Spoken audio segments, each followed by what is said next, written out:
নমস্কার বন্ধুরা, তো কালকে আমি রাত্রে চিড়ের একটা আইসক্রিম বানিয়েছি। তো চলো তোমাদের সাথে একটু শেয়ার করা যায়।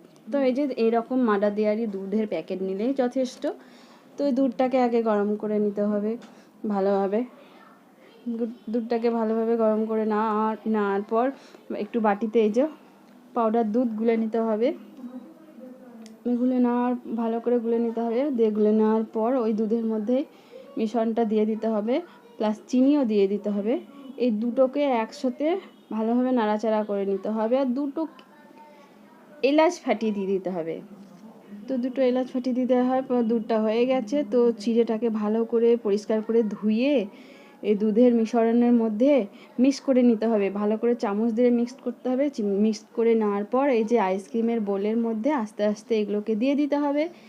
দিয়ে দেওয়ার পর তো আমাদের বোলের ফয়েল পেপার তো নেই বন্ধুরা, তো বাড়িতে যে প্লাস্টিকগুলো ছিল ওর মধ্যে তো আজকে আমি বানিয়েছি। তো দেখো, রাত্রিবেলায় বানিয়ে আমি পুরো কমপ্লিট করে ফ্রিজের মধ্যে রেখে দিয়েছিলাম। সারা রাত্রি ফ্রিজে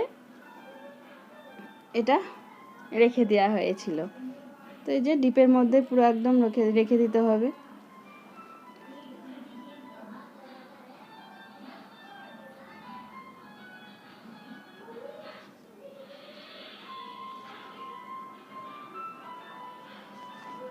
তো এই যে বন্ধুরা, সারা রাত্রি ছিল, সকালের দিকে বের করে নেওয়া হলো। তো চলো তোমাদের দেখাচ্ছি আইসক্রিমটা কিভাবে তৈরি হয়ে গেছে। তো দেখো বন্ধুরা, কত সুন্দর আইসক্রিমটা, চিড়ের আইসক্রিমটা হয়েছে। খেতেও দুর্দান্ত হয়েছে। যদি পারো তো তোমরা একবার বাড়িতে ট্রাই করে দেখতে পারো। আর যদি ভালো লাগে তো একটা লাইক কমেন্ট করো।